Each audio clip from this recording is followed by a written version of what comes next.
Hello everyone, welcome back to study maths. आज की इस वीडियो में हम फ्रैक्शंस को कैसे मल्टीप्लाई करते हैं और कैसे डिवाइड करते हैं इसको बहुत ही सिंपल तरीके से समझने वाले हैं। इसके बाद कोई भी फ्रैक्शंस का मल्टीप्लिकेशन या डिवीजन आएगा तो आप बहुत आसानी से उसको सॉल्व कर दोगे, चाहे वो प्रॉपर फ्रैक्शन हो, इम्प्रॉपर फ्रैक्शन हो या मिक्स्ड फ्रैक्शन हो। अब अगर आप ये सोच रहे हो कि प्रॉपर, इम्प्रॉपर और मिक्स्ड फ्रैक्शंस क्या होते हैं, तो मेरी एक प्लेलिस्ट बनी हुई है, उसमें आप जाके देख लेना। उसमें मैंने अच्छे से एक्सप्लेन किया है। पहली ही वीडियो है वो टाइप्स ऑफ फ्रैक्शंस वाली, तो आप उसको जाके रेफ़र कर सकते हो, तो आपको ईजिली सब कुछ क्लियर हो जाएगा। तो बिना किसी देरी के शुरू करते हैं। सबसे पहले हम सीखेंगे मल्टीप्लाई कैसे किया जाता है। तो आपके सामने मैंने क्वेश्चन लिखा है, अब मैं इसको आपको सॉल्व करके बताऊंगा। एकदम बेसिक से हम करने वाले हैं। फ्रैक्शंस चैप्टर एकदम बेसिक से हम प्रो की तरफ जाएंगे।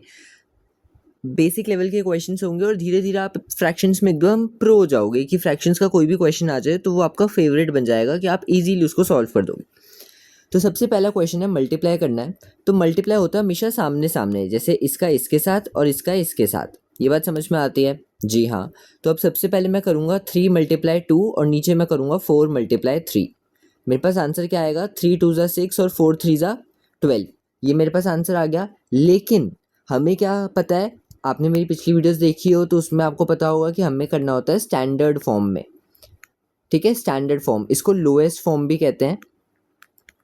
इसका मतलब होता है कि हमें ना कटिंग करनी है, हमें ये बताना है कि एक साथ किसके टेबल में आते हैं। जैसे 6 और 12 एक साथ किसके टेबल में आते हैं? ये दोनों एक साथ 6 के टेबल में आते हैं। ठीक है, ये आता है 1 पे, ये आता है 2 पे। तो ये हमारा आंसर आ गया, क्योंकि अब ये दोनों किसी और के टेबल में नहीं आते एक साथ, तो ये हमारा आंसर हो गया। सबसे पहले हमने मल्टीप्लाई किया, 3 2 ज़ा 6 लिखा, 4 3 ज़ा 12 लिखा। अब ये भी आंसर सही है, लेकिन हमें पता है कि हमें ना स्टैंडर्ड फॉर्म में करना होता है। तो स्टैंडर्ड फॉर्म का मतलब जिस टेबल में एक साथ आते हैं उससे कटिंग कर दो, आपके पास आंसर आ जाएगा। Next question, multiply 7/9/18। तो मैं लिखूंगा 7/9, बाय का मतलब मल्टीप्लाई बोले तो मल्टीप्लाई का सिग्नेचर इंटू 18। ठीक है, यहाँ तक क्लियर है? अब हम मल्टीप्लाई करेंगे, या इसमें मैं आपको अलग मेथड से बताता हूँ। इसमें हम ना कटिंग पहले करेंगे। तो देखो क्या होगा, इसमें आपको ये पता है ना कि ऊपर वाले नंबर आपस में कभी भी कटिंग नहीं हो सकती। ऊपर वाले नंबर की हमेशा नीचे से ऊपर की कटिंग होती है। जैसे मान लो मैंने यहाँ 2 × 2 लिखा, तो आप इसको कटिंग करके 1 नहीं लिख सकते, आपको 2 × 2 4 लिखना पड़ेगा। लेकिन अगर मैं ऐसे लिख दूँ 2/2, तो आप इसकी कटिंग करके 1 लिख सकते हो कि 2 के टेबल में 2 जो है वो 1 पे आता है। अब आगे देखो, इसमें मैं 9 और 18 की कटिंग करूँगा, क्योंकि मुझे पता है 9 और 18 एक साथ 9 के टेबल में आते हैं। तो मैंने इसकी कटिंग करी, या आते हैं 9 के टेबल में 1 पे, या आते हैं 9 के टेबल में 2 पे। ठीक है, यहाँ तक क्लियर है? 9 के टेबल में 1 पे और 9 के टेबल में 2 पे। अब मेरे पास क्या बचा? ऊपर 7 बचा, मल्टीप्लाई में मेरे पास 2 बचा, और नीचे मेरे पास 1 बचा, क्योंकि 9 तो कट गया था। तो 7 2 ज़ा 14 मेरे पास आंसर आ जाएगा। ठीक है, ये बात क्लियर है? एकदम समझ में आ गई? नेक्स्ट क्वेश्चन, अब मैंने आपको 2 मल्टीप्लाई सिखाए हैं और दोनों अलग अलग मेथड से सिखाए हैं। एक बार मैंने पूरा सॉल्व करा और फिर इसको सिंपलेस्ट फॉर्म में करा। दूसरी बार मैंने पहले कटिंग कर दी और लास्ट में आंसर लिख दिया। ठीक है, तो जौन सा मेथड आपको ईजी लग रहा है, जौन सा आपको करने में अच्छा लग रहा है, आसान लग रहा है, आप उसको प्रेफर करना। नेक्स्ट क्वेश्चन आपके सामने है। अब इसमें आ गया मिक्स्ड फ्रैक्शन। तो अब मिक्स फ्रैक्शन को कैसे सॉल्व करेंगे? पहले हम मिक्स्ड से इम्प्रॉपर बनाएंगे। ये भी आपने मेरी वीडियो देखी हो तो मैंने बहुत ही कम टाइम में मिक्स्ड को इम्प्रॉपर और इम्प्रॉपर को मिक्स्ड बनाना सिखाया था। वही सेम चीज़ हम यहाँ पे करने वाले हैं। 5 2/3 चेंज करना है, तो हमने सीखा था डिनोमिनेटर एज इट इज़ आता है, देन 5 3 एंड 2, यहाँ पे मल्टीप्लाई, यहाँ पे प्लस, ये हमने सीखा था। ये डिनोमिनेटर एज इट इज़ आ गया, देन साइड वाला whole number, then denominator, then numerator, बीच में मल्टीप्लाई और उसके बाद प्लस। अब इसको सॉल्व करेंगे तो 5 3 ज़ा 15 + 2 17/3 आ गया। अब हमें मल्टीप्लाई करना है, 17/3 को मल्टीप्लाई करना है 6/7 से। ठीक है, अब मैं फिर से कटिंग कर दूंगा। पहले अब आप ध्यान से देखो, 17 और 6 को तो आप आपस में कटिंग नहीं कर सकते, वो सामने सामने है, तो उसकी कटिंग तो होगी नहीं। 17 और 3 क्या आपस में कटिंग होती है? क्या दोनों एक साथ किसी टेबल में आते हैं? तो नहीं, 17 और 3 एक साथ किसी टेबल में नहीं आते। क्या 6 और 7 एक साथ किसी टेबल में आते हैं? तो नहीं, 6 और 7 भी एक साथ किसी टेबल में नहीं आते। अब हम डायगनली देखेंगे, डायगनल मतलब ऐसे में। क्या 17 और 7 आते हैं? तो नहीं, क्या 6 और 3 आते हैं? जी हाँ, 6 और 3 आते हैं एक साथ 3 के टेबल में। तो ये दोनों कट जाएंगे, ये आता है 3 के टेबल में 1 पर, 3 के टेबल में 2 पर। ओके, तो अब हमारे पास बचा है 17 मल्टीप्लाई 2, नीचे बचा 1 मल्टीप्लाई 7।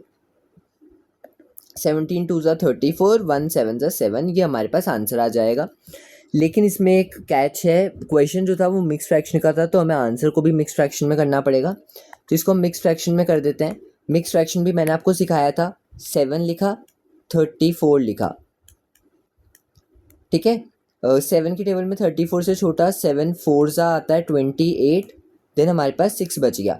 अब मैंने सिखाया था डिनोमिनेटर नीचे ही आता है, तो ये जो 7 है ये नीचे आ जाएगा, फिर ये 6 ऊपर चला जाएगा और 4 साइड में आ जाएगा।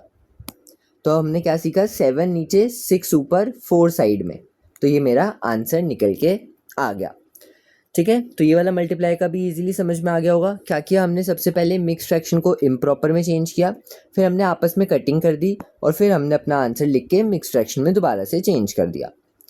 अब नीचे ये जो कुछ मैंने आपके होमवर्क के लिए लिखे हैं, ये जो भी क्वेश्चन है आपके पास, मिक्स फ्रैक्शन हो गया या प्रॉपर इम्प्रॉपर हो गए, ये सारे मल्टीप्लाई आपके होमवर्क के हैं। क्योंकि मैथ्स ऐसा सब्जेक्ट है, मैं हर वीडियो में आपको यही कहता हूँ, यहाँ पे प्रैक्टिस ज़्यादा इंपॉर्टेंट है। वीडियो देखने से इतना बेनिफिट आपको नहीं मिलेगा। वीडियो आप एक बार देखो, 2 बार देखो, अपने कॉन्सेप्ट को क्लियर करो, उसके बाद आपने खुद ही प्रैक्टिस करनी है। तो मैंने क्वेश्चंस आपके सामने रख दिए हैं जो आपका होमवर्क होगा और ये आप खुद से सॉल्व करोगे।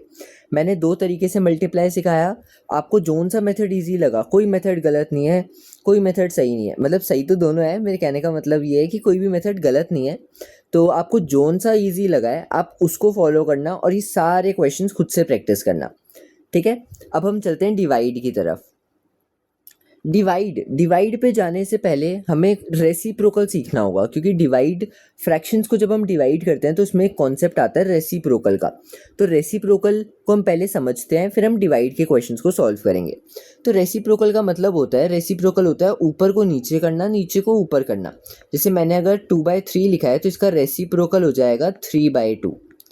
यहाँ तक तो क्लियर है, ठीक है। अब देखो मैं रेसिप्रोकल कैसे करूँगा, 1/8 है तो इसका रेसिप्रोकल 8/1 हो गया, और नीचे 1 हो ना हो उससे फ़र्क नहीं पड़ता, तो सीधा 8 आंसर आ गया। 4/11 का 11/4 हो गया। अब ये मिक्स फ्रैक्शन आ गया, पहले मैं इसको चेंज करूँगा, तो ये 3 5 3 1 मल्टीप्लाई प्लस 5 3 15 प्लस 1 16/3 आ गया। अब रेसिप्रोकल कर देंगे तो 3/16 आ जाएगा। अब लास्ट में देखो यहाँ पे 6 दे रखा है, 6 के कुछ नीचे कुछ भी नहीं है, तो हम 1 मान लेंगे, रेसिप्रोकल में 1/6 हो जाएगा। तो रेसिप्रोकल आपको समझ में आ गया, सीधा उल्टा करना है, जो ऊपर लिखा है उसको नीचे, जो नीचे है वो उसको ऊपर। अब हम डिवीजन पे चलते हैं। अब मैं डिवीजन जब आपको समझाऊंगा तो आपको ये चीज़ क्लियर होगी कि मैंने रेसिप्रोकल क्यों बोला था, कि मैंने रेसिप्रोकल आपको पहले क्यों सिखाया है। तो अब देखो डिवीजन में क्या होता है, डिवीजन में एक चीज़ ना समझ लो अच्छे से, कि जो भी पीछे वाला फ्रैक्शन होगा, पीछे वाला फ्रैक्शन, ये याद रखना, पीछे वाला फ्रैक्शन, बहुत सारे बच्चे ये गलती करते हैं कि इसमें वो आगे वाला फ्रैक्शन ले लेते हैं। आपको आगे वाला फ्रैक्शन नहीं लेना, आपको पीछे वाला फ्रैक्शन लेना है। ये पीछे वाला फ्रैक्शन आपको इसका रेसिप्रोकल करना होता है। क्या करना होता है, रेसिप्रोकल करना होता है, और आगे अब मैं आपको बताऊंगा कैसे। तो सबसे पहले आगे वाला फ्रैक्शन एज इट इज, पीछे वाले का रेसिप्रोकल, यहाँ तक समझ में आ गया। और बीच में जो डिवाइड का साइन है ना, उसको हम मल्टीप्लाई कर देते हैं। ये रेसिप्रोकल का मतलब होता है जो डिवाइड है वो चेंज होकर मल्टीप्लाई बन जाएगा। यहाँ तक क्लियर है। अब उसके बाद हम सॉल्व करते हैं। अब देखो मैंने पीछे दूसरे मेथड से भी करवाया था, और अब मैं वही वाले मेथड पे दोबारा चलता हूँ। सबसे पहले आ गया 15 × 5 या 5 × 15, तो इसका आंसर होता है 75, नीचे 7 10 = 70। अभी हमारे पास आंसर आ गया, लेकिन अब मुझे इसको लोएस्ट फॉर्म में करना पड़ेगा। तो 75 और 70 एक साथ किसके टेबल में जाते हैं, तो ये 5 के टेबल में जाते हैं। ये आता है 15 पे और ये आता है 14 पे, तो ये हमारे पास आंसर आ गया, ठीक है। यहाँ तक क्लियर है। बस इतना है कि जो हमारा आंसर आया ना वो एक इम्प्रॉपर फ्रैक्शन आया है, तो इसको आप खुद से अपनी नोटबुक में जिसमें आप साथ साथ नोट्स बना रहे हो, पढ़ रहे हो, उसमें आप मिक्स फ्रैक्शन में चेंज करोगे, ठीक है। तब तक हम नेक्स्ट क्वेश्चन पे चलते हैं। नेक्स्ट अगेन डिवाइड करना है, 1 को डिवाइड करना है 1/2 से। पहले मैंने क्वेश्चन उतारा है, मैंने कुछ चेंज नहीं किया, सिर्फ क्वेश्चन उतारा है। देन जो 1 है मल्टीप्लाई करके पीछे वाले का रेसिप्रोकल हो गया। ये जो 1/2 था 1/2 था, इसका रेसिप्रोकल हुआ तो ये 2 बन गया। हमने ऊपर ऐसा किया था रेसिप्रोकल में। तो अब 1 × 2 हमारे पास 2 जो है वो आंसर आ गया। ये तो बहुत ही ईजी था। ठीक है, यहाँ तक कोई भी डाउट नहीं होना चाहिए। अगर कोई भी हल्का सा डाउट आता है वो इसलिए आ सकता है कि आप पहली बार ये चीज़ सीख रहे हो। अगर हल्का सा भी डाउट आता है एक बार वीडियो पीछे करके दोबारा से सुन लेना, तो वो आपका डाउट क्लियर हो जाएगा। और खुद से जब होमवर्क के क्वेश्चंस करोगे तो और अच्छे से क्लियर हो जाएगा। आगे देखो, नेक्स्ट क्वेश्चन, डिवाइड करना है 3 को 1/4 से। 3 × 4 हो गया, रेसिप्रोकल हो गया पीछे वाले नंबर का, तो 3 4 ज़ा 12 हमारे पास आंसर आ जाता है। अब ये वाला क्वेश्चन देखो, 5/14 डिवाइडेड बाय, अब इसको हम चेंज करेंगे 1 3/7। 1 3/7 को चेंज करेंगे।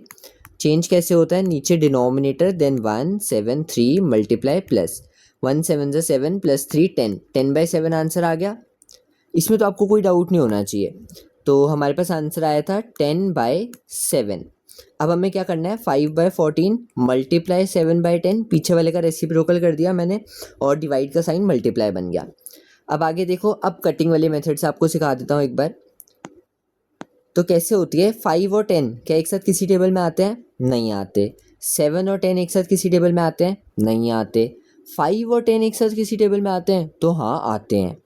7 और 14 एक साथ किसी टेबल में आते हैं? तो आते हैं। तो अब हम कटिंग करते हैं। सबसे पहले 5 और 10 कट जाएंगे। 5 के टेबल में आते हैं, ये आता है 1 पे, ये आता है 2 पे। यहाँ तक क्लियर है। अब 7 और 14 भी कट जाएंगे। 7 के टेबल में आता है, ये आता है 1 पे, ये आता है 2 पे। बस खत्म। अब आंसर लिख दो। ऊपर बचा 1 × 1, नीचे बचा 2 × 2, तो ये 1/4 हमारे पास आंसर आ जाएगा।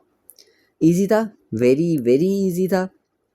तो इसी के साथ अभी आपका डिवाइड का होमवर्क रहने वाला है। आप खुद से इन क्वेश्चंस को सॉल्व करना और मुझे कमेंट में बता देना कि हाँ जी भैया हमारा होमवर्क डन हो गया है।